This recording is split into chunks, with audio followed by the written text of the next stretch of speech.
اللہ والصلاة والسلام علی رسولہ النبی الکریم وعلی آلہ واصحابہ اجمعین اما بعد فاعوذ باللہ من الشیطان الرجیم بسم اللہ الرحمن الرحیم یا ایہا النبی جاہد الکفار والمنافقین واغلظ علیہم ومأواہم جہنم وبئس المصیر یحلفون باللہ ما قالوا وَلَقَدْ قَالُوا كَلِمَةَ الْكُفْرِ وَكَفَرُوا بَعْدَ إِسْلَامِهِمْ وَحَمُّوا بِمَا لَمْ يَنَالُوا وَمَا نَقَمُوا إِلَّا أَنْ أَغْنَاهُمُ اللَّهُ وَرَسُولُهُ مِنْ فَضْلِهِ فَإِنْ يَتُوبُوا يَكُ خَيْرًا لَهُمْ وَإِنْ يَتَوَلَّوْا يُعَذِّبْهُمُ اللَّهُ عَذَابًا أَلِيمًا فِي الدُّنْيَا وَالْآخِرَةِ وَمَا لَهُمْ فِي الْأَرْضِ مِنْ وَلِيٍّ وَلَا نَصِيرٍ ومنهم من عاهد الله لئن آتانا من فضله لنصدقن ولنكونن من الصالحين فلما آتاهم من فضله بخلوا به وتولوا وهم معرضون۔ گزشتہ سابقہ رکوع کے اندر اور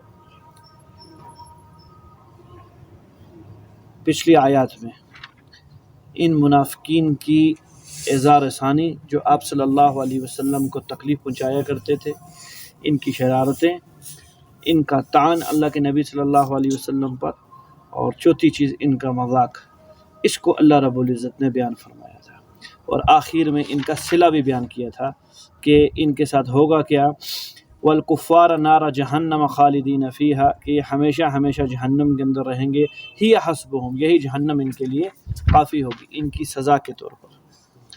اب یہ تو اخروی مار پٹے گی ان کو، دنیاوی ان کے ساتھ کیا کرنا ہے معاملہ، اسی حال کے اندر ان کو چھوڑنا ہے کہ اپنے اس معاملات کے اندر یہ آگے بڑھتے رہیں، یا کوئی توبہ کی کوئی نصیحت کی ترتیب بنے گی۔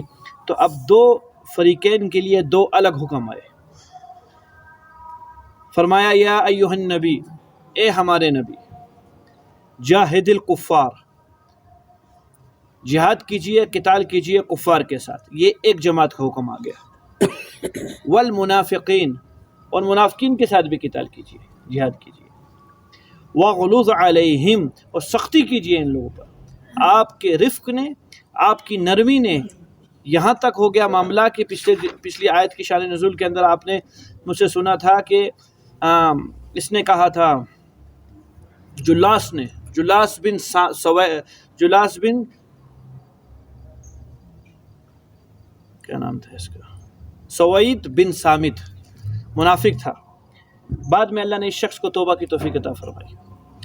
اس نے یہاں تک کہہ دیا تھا کہ اللہ کے نبی صلی اللہ علیہ وسلم کو دھوکہ دینا بہت آسان کام ہے، ہم جا کے جھوٹی قسمیں کھا لیتے ہیں اور فوراً وہ اقرار کر لیتے ہیں۔ اقرار کی وجہ اور آپ صلی اللہ علیہ وسلم کے سکوت کی وجہ اس کی جھوٹی قسم نہیں ہوتی ہے، یہ اس پر اعتبار نہیں ہوتا ہے، دل سے جانتے ہیں کہ یہ بندہ جھوٹ بولتا ہے، لیکن ظاہری طور پر کوئی عمل نہیں کرتے، کوئی بدلہ نہیں لیتے، آپ کی نرمی کا ناجائز فائدہ اٹھاتے ہیں یہ لوگ۔ تو فرمایا یا ایھا النبی، اے ہمارے نبی، جاہد الکفار، جو تو سری کافر ہے، مشرک ہے، یہود میں سے ہے، نصارہ میں سے، ان کے ساتھ تو قتال کیجئے یہاں تک کہ یہ لوگ کہہ لیں کلمہ، اس وقت تک نہیں رکنا جب تک کہ یہ لوگ کلمہ نہ کہہ لیں یا مارے جائیں۔ تیسری ایک اور شکل بھی ہے، یہ غلام بن کے زندگی گزاریں، جزیے کے طور پر آ جائیں۔ جزیے کا مطلب یہ ہے کہ اب اسلام کی اشاعت کے اندر کسی قسم کی روک ٹوک نہیں کر سکتے، ان کی زبانیں بند ہو جائیں گی۔ یہ ہے معاملہ کفار کے ساتھ۔ والمنافقین، اور منافقین کے ساتھ بھی جہاد کیجیے، دونوں کے جہاد میں فرق ہے۔ کفار کے ساتھ عملی جہاد کیجیے، جان دینی پڑے جان دے دیں، مار دیں یا مر جائیں، یہ دو کاموں میں سے ایک، آپ کے مرنے پر آپ کو شہادت کا رتبہ، اور اس کے مارنے پر آپ کو غازی کا رتبہ، دونوں اونچے رتبے۔ دوسرا جو طبقہ ہے نا، والمنافقین، ان کے ساتھ عملی جہاد نہیں، زبانی جہاد۔ کون سا جہاد؟ وجہ یہ زبان سے کلمہ کہتے ہیں، اور دل کا حال سوائے اللہ کے کوئی بھی نہیں جانتا۔ کوئی ایسا نہ مارا جائے جو حقیقتاً زبان اور دل سے ایک ہی کلمہ کہہ رہا ہو، مشہور ہو گیا ہو کیا کہ یہ منافق ہے، حالانکہ وہ منافق نہ ہو، ان کی رعایت کرتے ہوئے۔ دوسرا یہ میں نے آپ کو عرض کیا، یہ تذبذب کا شکار تھے، کبھی اللہ کے نبی صلی اللہ علیہ وسلم کی رسالت کے وجود پر ان کا دل زیادہ غالب ہو جاتا تھا، ہو سکتا ہے یہ سچے رسول ہوں، اور کبھی دوبارہ اپنی شیطانی طرف مشرکین کی طرف غالب ہو جایا کرتا تھا موقع محل کے لحاظ سے۔ تو چونکہ یہ تذبذب کا شکار ہے، ہو سکتا ہے آپ صلی اللہ علیہ وسلم کی نبوت پر ایمان لے آئے، تو فی الحال ان سے عملی جہاد نہ کرنا ہے، زبانی جہاد کرنا ہے۔ زبانی جہاد کی آگے ترغیب بتلائی، وَغْلُظْ عَلَيْهِمْ، تھوڑے سختی کیجیے، جو نرمی کیے بیٹھے ہیں تھوڑا سا ان سے تحقیق کیجیے جب عذر کے لیے آئے وجہ، تاکہ ان کو یہ معلوم ہو کہ اللہ کے نبی صلی اللہ علیہ وسلم کا علم ہے، پھر جھوٹ بولنا چھوڑ دیں گے۔ اچھا جی، جو باز نہ آوے گا مأواہم جہنم، اس کا ٹھکانہ جہنم ہے، وبئس المصیر، اور وہ سخت ٹھکانہ ہے۔ ایک اور تفسیر جی، جاہد الکفار، کفار کے ساتھ تو سری جہاد ہے، قتال ہے، یہ تا قیامت رہے گا، یا تو دفاع کے لیے یا تو اقدام کے لیے، دونوں میں سے ایک بات بنے گی، اور اس حالت کے اندر کافروں سے جہاد لگا رہے گا۔ اس ٹائم پہ موجودہ صورتحال پر پوری دنیا کے اندر دفاعی حالت ہے، اقدامی حالت نہیں ہے۔ اقدامی حالت صحابہ کی دور تک تھی، اور میں نے آپ کو گزشتہ جب کل وہ بتلا رہا تھا کیا نام ہے، ایک انقلاب محمدی صلی اللہ علیہ وسلم، اس میں عرض کی تھی کہ حضرت معاویہ رضی اللہ عنہ کے دور تک 68 لاکھ مربع میل تک اسلام پھیلا، یہ سب اقدامی تھا۔ ایران والے خود نہیں آئے مدینہ، مدینہ والے خود گئے ایران، ان کو کیا کرنے کے لیے؟ کلمہ توحید کے لیے، مسلمان ہو جو بھائی۔ اگر اتباع کرتے ہیں تو بہت اچھی بات ہے، ہمارے بھائی ہیں، اگر اتباع نہیں کرتے ہیں فوراً قتال نہیں ہے۔ ان کو یہ کہا جائے گا کہ تم ہمارے ساتھ جزیے پہ ترتیب بناؤ، تم اپنے مذہب پر ثابت قدم رہو، ہم اپنے مذہب پہ ثابت قدم رہیں گے، نہ ہم تمہیں چھیڑیں گے نہ تم ہمیں چھیڑو۔ اس پر بھی نہیں آتے، اور اب اسلام کی اشاعت کرنے نہیں دیتے، اب تیسرے نمبر پر ہے کہ قتال، فوراً قتال نہیں ہے، ان سے تو سری قتال ہے۔ منافقین کے بارے میں کیا فرمایا؟ فرمایا شرعی حدود، شرعی احکام نافذ کرنے کے اندر اللہ کے نبی صلی اللہ علیہ وسلم سختی کیجیے، ان کے ساتھ نرمی نہ کیجیے۔ جیسے مسلمانوں کے ساتھ شرعی احکام نافذ کرنے میں سختی کی جا رہی ہے، ایسے ان کے ساتھ بھی سختی کیجیے۔ وجہ 3 صحابی جو نہیں گئے تھے، آ رہا ہے فرح المخلفون اگلے رکوع کے اندر، کہ پیچھے رہنے والے خوش ہو گئے کہ چلو ہم رہ گئے، ان کے بارے میں پھر سخت کلام آیا اللہ کی طرف سے۔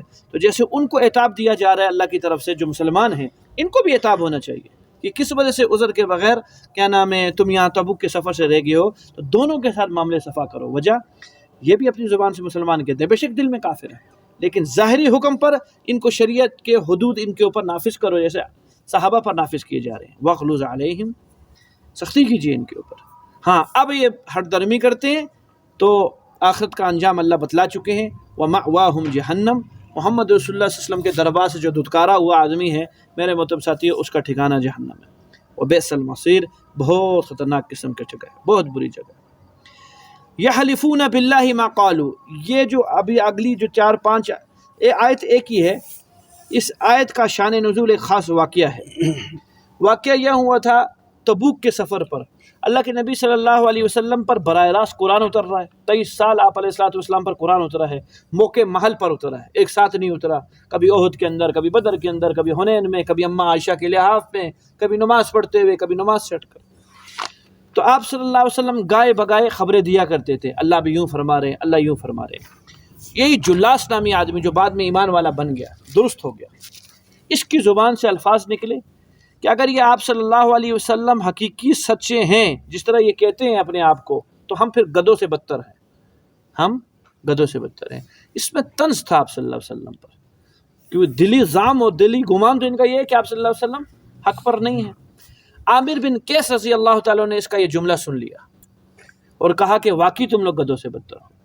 جب آپ صلی اللہ علیہ وسلم مدینہ منورہ تشریف لائے تو حضور صلی اللہ علیہ وسلم سے آ کر عرض کی کہ یا رسول اللہ، اس جلاس نامی آدمی نے سفر کے اندر یہ جملہ کہا تھا، بلاؤ۔ بلوایا، جھوٹے آدمی تھے، منافق تھے اس ٹائم پر، فوراً انکار کر دیا، نہیں کہا، جھوٹے، میں نے یہ نہیں کہا۔ عامر بن قیس رضی اللہ عنہ کی طرف رجوع کیا، جی کہا ہے۔ دونوں مسجد نبوی کے ممبر کے پاس آئے کہ قسم کھاؤ۔ حضرت قسم بہت بڑی چیز تھی صحابہ کے دور کے اندر، قسم بہت بڑی چیز تھی، حتی الامکان یہ لوگ قسم نہیں کھاتے تھے، حتی الامکان۔ اور ہمارے یہاں قسم مذاق ہے، چھوٹی چھوٹی باتوں کے اوپر قسم، چھوٹے چھوٹے بچے۔ یہ چونکہ منافق تھا، اللہ کی نام کی لاج رکھنی آتی نہیں تھی، جھوٹی قسم کھا لی کہ اللہ کی قسم میں نے نہیں کی ایسی بات۔ اور عامر بن قیس رضی اللہ عنہ سچ تھے، پھر بھی قسم کھاتے ہوئے ہچکچائے شروع کے اندر، کیوں؟ اللہ کا نام ہے اور اس کی تعظیم بڑی ہے۔ بیچ میں ایک بات کر دوں، غالباً کسی درس میں یا کسی جگہ پہ آپ حضرت سے عرض کیے، یوں ذہن میں آ رہا ہے۔ ابو ہریرہ رضی اللہ تعالیٰ عنہ کا ایک خادم تھا، حضرت روزانہ اس کو 10 درہم دیا کرتے تھے۔ فتوحات کا زمانہ آ گیا، صحابہ کے پاس مال آ گیا، یہی آیت میں بات آنے والی ہے اگلی بھی۔ وہ 10 درہم کا گوشت لایا کرتا تھا حضرت کے لیے روزانہ۔ کسی نے کہا حضرت سے، ابو ہریرہ رضی اللہ عنہ سے، حضرت یہ جو آپ اس کو 10 درہم دیتے ہیں، یہ روزانہ جو گوشت لاتا ہے آپ کے لیے، 10 درہم کا اتنا گوشت نہیں آتا، زیادہ گوشت آتا ہے، یہ کم دیتا ہے۔ حضرت نے فرمایا نہیں، یہ قسم کھاتا ہے، یہ قسم کھاتا ہے، نہ یہ کہتا ہے کہ میں 10 درہم کا اتنا ہی گوشت آتا ہے۔ کہا یہ جھوٹ بول رہا ہے، کہا نہیں یہ قسم کھا کے کہتا ہے۔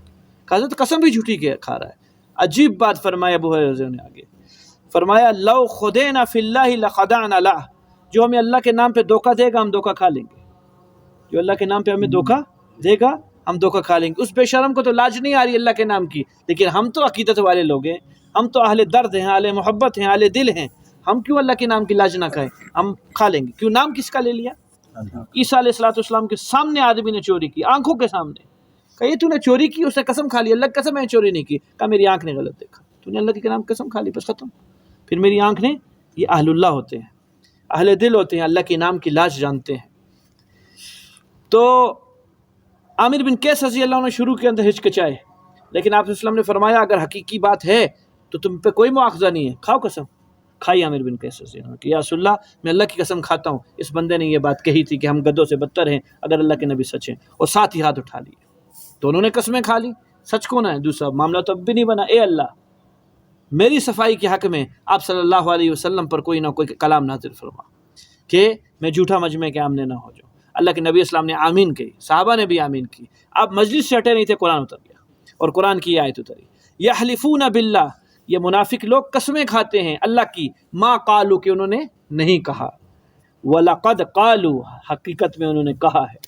کیا کہا ہے؟ کہ ہم گدوں سے بدتر ہیں۔ کیا کہا ہے؟ کلمۃ الکفر، کفر کا کلمہ کہا ہے، وَكَفَرُوا بَعْدَ اسلامہم، اپنے اسلام کو اظہار کرنے کے بعد دوبارہ یہ منکر ہو گئے، دوبارہ یہ کافر ہو چکے۔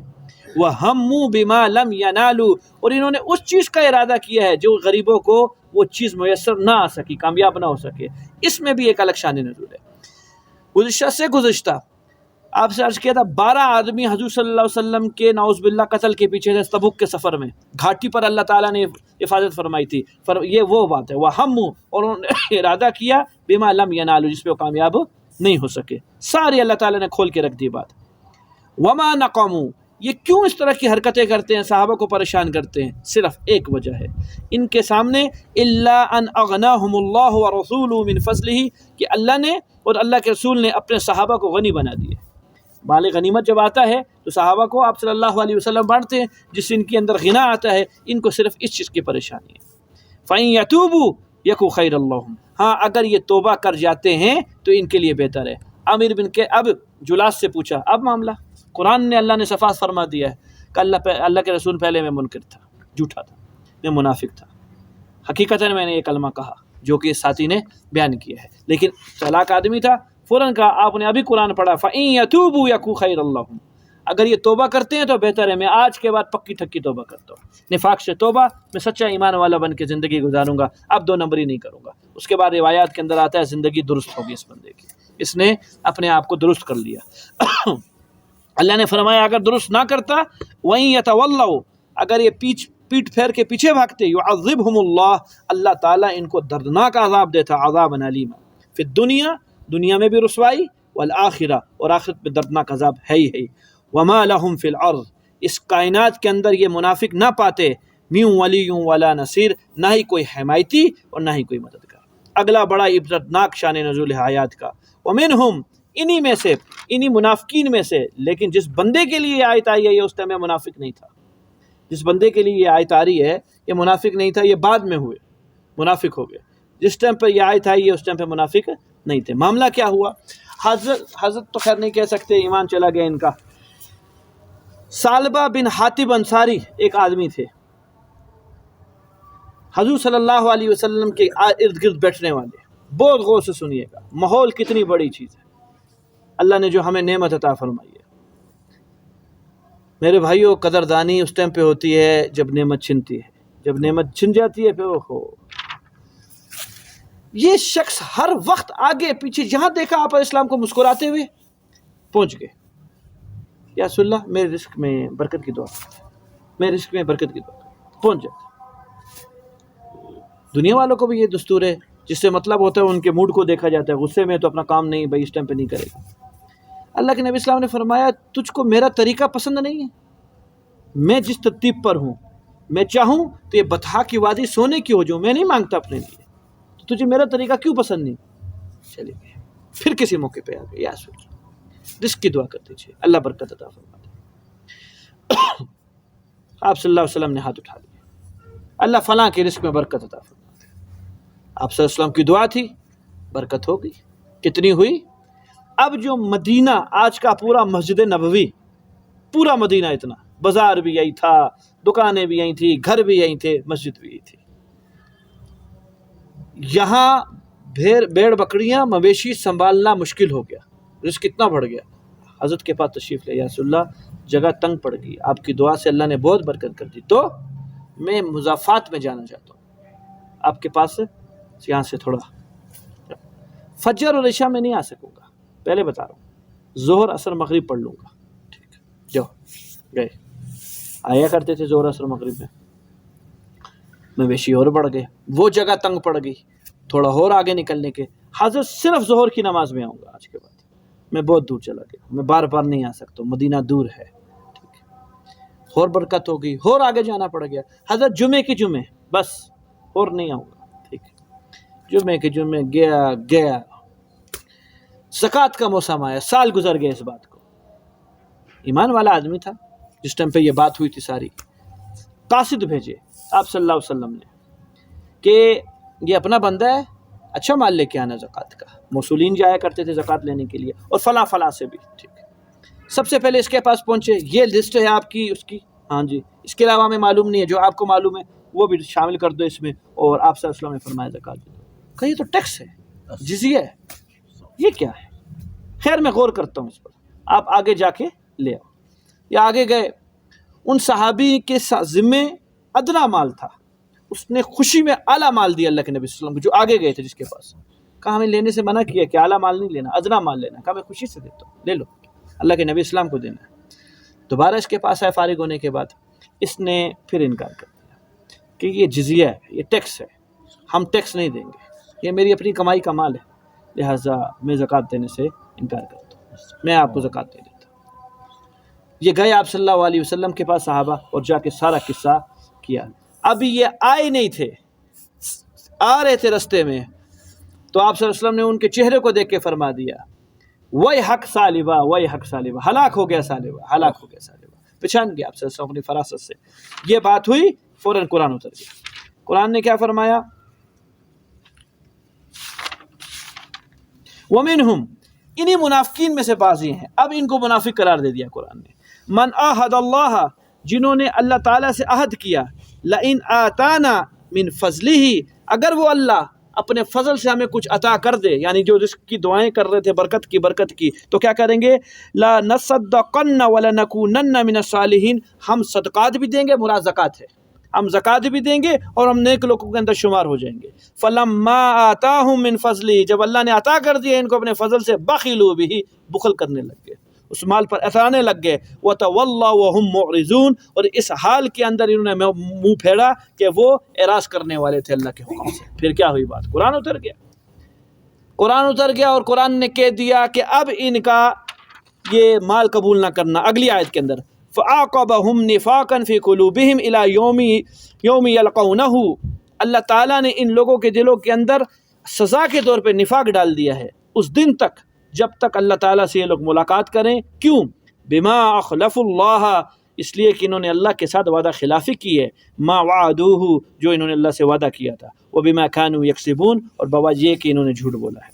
حضور صلی اللہ علیہ اسی مجلس میں جب یہ قرآن اترا تو اس کے خاندان والے لوگ بیٹھے ہوئے تھے، وہ دوڑے سالبہ کے پاس، بدبخت نے یہ کیا کر دیا، تیرے متعلق قرآن اتر گیا اور یہ ہو گیا، اب پچھتایا، کتنی بڑی غلطی کر دی میں نے، دوڑتا ہوا آیا اور مال لے کر آیا کہ اللہ کے رسول اس کو قبول فرما لو گا۔ بس غائب کا سودا ہے ایمان کا سودا حاضر کا نہیں ہے، غائب دیکھ لیا تو نے، قرآن اتر گیا، قبول نہیں فرمایا آپ صلی اللہ علیہ وسلم نے، اور اسی صلح صفائی میں اللہ کے نبی کی رحلت ہو گئی، آپ اللہ کے پاس چلے گئے۔ جو حکم، اب منافقین کا کیا حکم ہے، جو حکم حضور صلی اللہ علیہ وسلم کے دور میں تھا یہی صحابہ کے دور میں چلے گا۔ ابو بکر صدیق رضی اللہ عنہ کے پاس روتا ہوا آیا، اللہ کے لیے اللہ کے نبی نے قبول نہیں کیا، آپ قبول کر لو۔ وہ نہیں کہیے میں کیسے کر سکتا ہوں، نہ۔ عمر رضی اللہ عنہ کے دور میں آیا، نہ۔ عثمان رضی اللہ عنہ کے دور میں نفاق کی حالت کے اندر مر گیا۔ سوال یہ ہے جب توبہ کرنے بندہ آیا تو توبہ قبول کیوں نہیں ہوئی؟ ندامت آ گئی تھی طبیعت کے اندر، توبہ قبول کیوں نہیں ہوئی؟ اللہ تعالیٰ اپنے علم ازلی سے یہ جانتے تھے یہ بندہ جان کے تو منہ سے توبہ کر رہا، دل سے توبہ نہیں کر رہا ہے، پھر یہی حرکت کرے گا، یہ پھر حرکت کرے گا۔ اس علم کی بنیاد پر اللہ تعالیٰ نے حکم بھیج دیا حضور صلی اللہ علیہ وسلم پر کہ اس کی توبہ قبول نہیں، یہ جانتا ہے۔ سمجھ میں آئی ہے بات جی؟ ورنہ تو کافر ہے، ہندو ہے، جو بھی ہے، اگر وہ سچے دل سے توبہ کرتا ہے تو اس کی توبہ کو قبول کیا جائے گا۔ یہ اللہ رب العزت کے علم ازلی کے اندر تھا، علم ابدی کے اندر تھا کہ یہ بندہ زبان سے توبہ کر رہا، دل سے توبہ نہیں کر رہا، اس بنیاد پر اس کی توبہ کو قبول نہیں کیا۔ علم یعلموا، کیا یہ لوگ جانتے نہیں ہیں؟ ان اللہ یعلم، اللہ بہت خوبی جانتا ہے، سرہم، ان کے رازوں کو بھی، ونجواہم، اور ان کے مشوروں کو بھی، ان کی چھپی ہوئی باتوں کو بھی، وان اللہ علام الغیوب، اللہ سے بڑھ کر غائب کا علم جاننے والا کوئی بھی نہیں ہے، اللہ ہی ہے۔ مسلمانوں کا، اہل سنت والجماعت کا عقیدہ کسی نبی کو بھی غائب کا علم نہیں ہے، اتنا ہے جتنا اللہ نے بتلایا۔ وہ نبی اتنی ہی غائب کی باتیں بتلا سکیں گے جتنی اللہ تعالیٰ نے ان کو بتلائی ہیں، اس کے علاوہ ایک نقطہ بھی غائب کی بات نہیں بتا سکیں گے۔ کہیں ایسے مواقع آپ صلی اللہ علیہ وسلم نے قیامت تک کی نشانیاں بتلائیں، ہوا۔ حضرت عدی بن حاتم رضی اللہ تعالیٰ عنہ فرماتے ہیں ایسے ہی بیٹھے ہوئے تھے، تازہ تازہ دور تھا، مکی زندگی کے بعد نئی نئی مدنی زندگی شروع ہوئی تھی، حالات کافی تھے۔